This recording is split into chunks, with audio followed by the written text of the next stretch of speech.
بسم اللہ الرحمن الرحیم۔ السلام علیکم ناظرین کرام، نئی ویڈیو میں آپ کو خوش آمدید کہتے ہیں۔ ایک بڑی اہم خبر آئی ہے، ایک دعویٰ ہے، ایک ایسا سورس جس نے بتایا تھا کہ جنرل باجوہ نے امریکہ میں کچھ خفیہ ملاقاتیں کی تھیں اور وہاں سے ایمرجنسی لگانے کی اجازت مانگی تھی۔ اس سورس کا دعویٰ تھا کہ یہ اجازت جنرل باجوہ کو نہیں ملی تھی، اور یہ بات بعد میں سچ ثابت ہوئی، کیونکہ عمران خان نے بھی کہا کہ مجھے اسیسینیٹ کر کے ان کا ایمرجنسی لگانے کا پلان تھا، لیکن امریکہ سے کیونکہ ان کو اجازت نہیں ملی اس لیے انہیں گھر جانا پڑا۔ اب اسی سورس نے کچھ مزید دعوے کیے ہیں، وہ دعوے میں آپ کے سامنے رکھتا ہوں۔ سعید آفریدی ہیں، انہوں نے اس حوالے سے کچھ باتیں کی ہیں۔ ان کا کہنا ہے کہ جنہوں نے جلاؤ گھراؤ کیا، توڑ پھوڑ کی ہے اور تحریک انصاف کے خلاف سازش کی ہے، وہ اصل کردار کون ہے۔ یہ رپورٹ ان کے دعوے کے مطابق army chief general Asim Munir کو دے دی گئی ہے، اور اس ویکنڈ پر یہ رپورٹ انہیں دی گئی ہے۔ آپ کو میں وہ تھریٹ بتاتا ہوں کہ یہ کیا کہتا ہے۔ جو سٹیٹ ہوتی ہیں وہ ٹرانزیشن لازمی کرتی ہیں، جہاں پر اتھارٹینزم ہوتا ہے وہ ٹرانزیشن کر کے ڈیموکریسی کی طرف چلا جاتا ہے۔ پاکستان خاص طور پر پاکستان کے آرمی چیف اس وقت اسی لمحے سے گزر رہے ہیں جب اتھارٹینزم ڈیموکریسی میں بدل سکتا ہے، لیکن عمران خان کے اریسٹ یا اغوا کے بعد، جس کو سپریم کورٹ کی جانب سے اللیگل قرار دیا گیا، ہم نے دیکھا کہ ایک بڑے پیمانے پر مظاہرے ہوئے اور کچھ آئسولیٹڈ انسیڈنٹ ہوئے جہاں پہ پراپرٹیز کو بھی توڑا گیا اور ریاست نے 25 لوگوں کا قتل بھی کیا۔ احتجاج، توڑ پھوڑ، پراپرٹیز کو نقصان پہنچانا یا سویلینز کو ریاست کی طرف سے مار دینا، یہ پاکستان میں کوئی نئی بات نہیں ہے۔ اس کی پہلے جو ہے وہ مثالیں ملتی ہیں کہ یہ پراپرٹی ڈیمیج جو ہے، لیکن اس کی کوئی مثال نہیں ملتی کہ یہ پراپرٹی ڈیمیج آرمی کی عمارتوں کی طرف ڈائریکٹ ہوا ہو۔ اس کی کوئی مثال نہیں ملتی، یہ ان پریسیڈنٹڈ ہے اور یہ بالکل ہی سول وار کے قریب والی سچویشن تھی۔ پھر وہ لکھتے ہیں کہ آرمی کا اس پر رد عمل فوری اور جارحانہ تھا۔ پی ٹی آئی مجموعی طور پر ایک دہشت گرد آرگنائزیشن کی طرح ٹریٹ کیے جانے لگی۔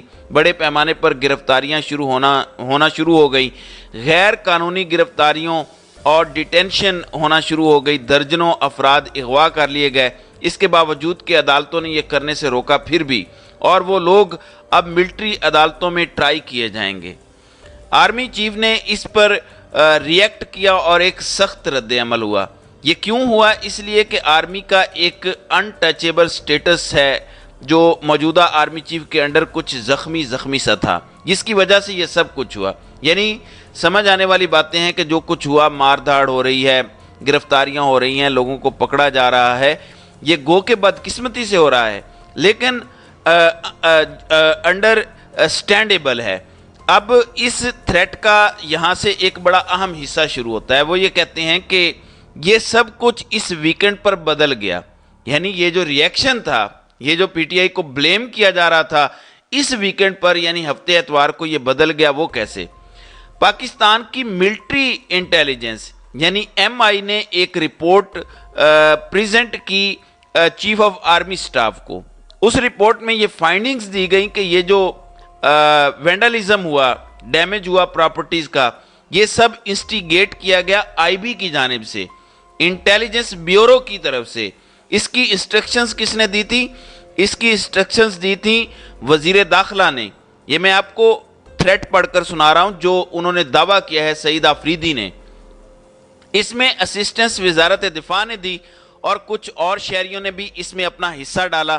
یہ تھی ٹوٹل رپورٹ کہ یہ پری پلانڈ تھا، لوگوں کو مس گائیڈ کیا گیا، اور اس میں آئی بی کا کردار تھا جس نے وزارت داخلہ اور وزارت دفاع کے ساتھ مل کر یہ کام کیا، اور کچھ دیگر لوگوں نے بھی مل کر اس میں کام کیا۔ یہ سعید آفریدی کا اپنا دعویٰ ہے کہ ملٹری انٹیلیجنس نے آرمی چیف کو یہ پوری فائل بنا کر بھیج دی ہے۔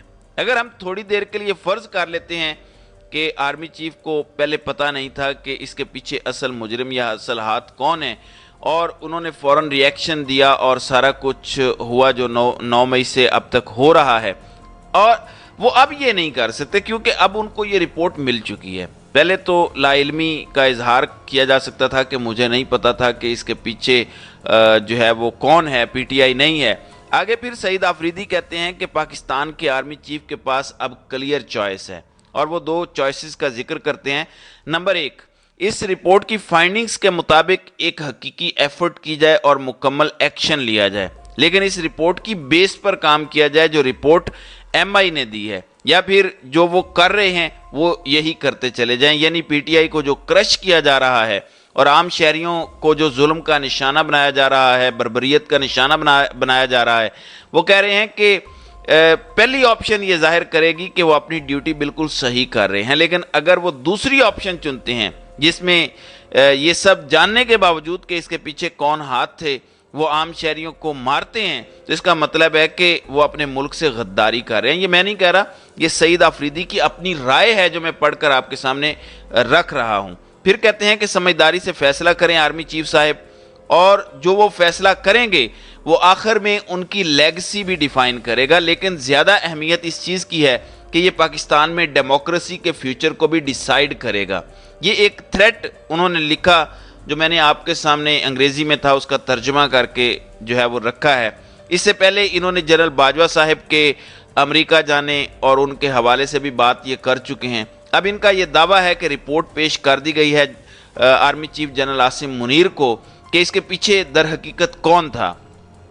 जाहिर है जहां इस तरह की खुफिया एजेंसियां इन्वॉल्व थीं उसमें यकीनन पीटीआई के कुछ लोग भी मुश्तिल होकर शामिल हुए होंगे, लेकिन पुरअमन लोगों को इस तरह लेकर जाने वाले और इश्तियाल दिलाने वाले कौन लोग थे, वो रास्ता दिखाने वाले कौन लोग थे, वो दरवाज़ा खुलवाने वाले कौन लोग थे, ये सारी चीज़ें ऐसी हैं जिनका जवाब आना चाहिए। अब अगर ये वाकई रिपोर्ट आ गई है और सईद आफरीदी ने जो दावा किया है वो अगर हकीकत में सच है, तो फिर अहम जगहों पर बैठे दीगर लोगों को भी ये बात पता होगी। तो अब इसका फीडबैक आएगा, पीटीआई पर जारी मजालिम को ब्रेक लगेगी या लगनी चाहिए। अभी अंदर से भी इसके लिए आवाज़ें उठेंगी। अब एक जानिब इस तरह के दावे हो रहे हैं जो सईद आफरीदी ने किए हैं, दूसरी जानिब अखबारों में आर्टिकल्स आ रहे हैं कि इमरान खान ने आर्मी चीफ को इसलिए हटाया जब वो DGISI थे कि उन्होंने इमरान खान की कोई क्लोज सर्कल की करप्शन पकड़ ली थी, उनकी एहलिया की करप्शन पकड़ ली थी। इसका जवाब इमरान खान ने दिया है कि ऐसी कोई बात नहीं, मेरी एहलिया की कोई करप्शन नहीं थी जिसकी वजह से मैंने उन्हें निकाला हो, कोई ऐसी रिपोर्ट उन्होंने मुझे नहीं दी। इसके बाद शहबाज शरीफ कल परसों जो है वो असम्बली में खड़े होकर कहते हैं कि यही वजह थी कि इमरान खान के लोगों की करप्शन उन्होंने पकड़ी और इमरान खान ने उन्हें निकाल दिया। मेरी अब यहाँ पर राय ये है कि अगर वाकई MI की ये रिपोर्ट है तो नून लीग का अपना प्लान क्योंकि पकड़ा गया है, तो अब वो लड़ाई ज़ाती हैसियत में करवाने के चक्कर में है कि ये ज़ाती लड़ाई बने, बढ़े और बढ़ती चली जाए। मुझे लगता है कि ये ज़ाती लेवल पर लड़ाई करवा के और पाकिस्तान का नुकसान करवा रहे हैं और जमहूरियत को तबाह कर रहे हैं, इदारों को तबाह कर रहे हैं। कौन है जो इतने बड़े ओहदों पर बैठकर ओपनली ये बात बार बार खुद फैलाएगा कि ये तो मेरी ज़ाती लड़ाई है, मैं जो कुछ इमरान खान के खिलाफ कर रहा हूँ मैं ज़ाती लड़ाई की वजह से कर रहा हूँ? कौन ये करेगा? मुझे नहीं लगता। मुझे लगता है कि इसके पीछे कहीं ना कहीं नून लीग की अपनी साजिश मौजूद है। एक तरफ ये रिपोर्ट के आईबी जो वजारत दाखिला के अंडर होती है वो इसमें इन्वॉल्व थी। जाहिर है अगर ये सच है तो इस पर इन्वेस्टिगेशन होनी चाहिए। दूसरी जानिब ये कहना कि इमरान खान ने तो आर्मी चीफ को DGISI के ओहदे से ज़ाती रंजिश की बिना पर निकाला था, मतलब ये लड़ाई करवाने के चक्कर में है। रिपोर्टें जो मर्जी आ जाएं, बस आपने इनको छोड़ना नहीं है क्योंकि इसको अब ये ज़ाती लड़ाई बनाना चाहते हैं। तो एक जानिब जो रिपोर्ट सईद आफरीदी के बकौल जो है वो आर्मी चीफ को मिल चुकी है वो सामने है, दूसरी जानिब जो है वो नून लीग किस तरह का कार्ड खेल रही है। तो देखना यह है कि आइंदा आने वाले दिनों में इस हवाले से मजीद क्या होता है। तो नाज़रीन कराम, आपकी इस वीडियो के हवाले से क्या राय है? आप अपनी राय का इजहार कमेंट सेक्शन में ज़रूर कीजिएगा।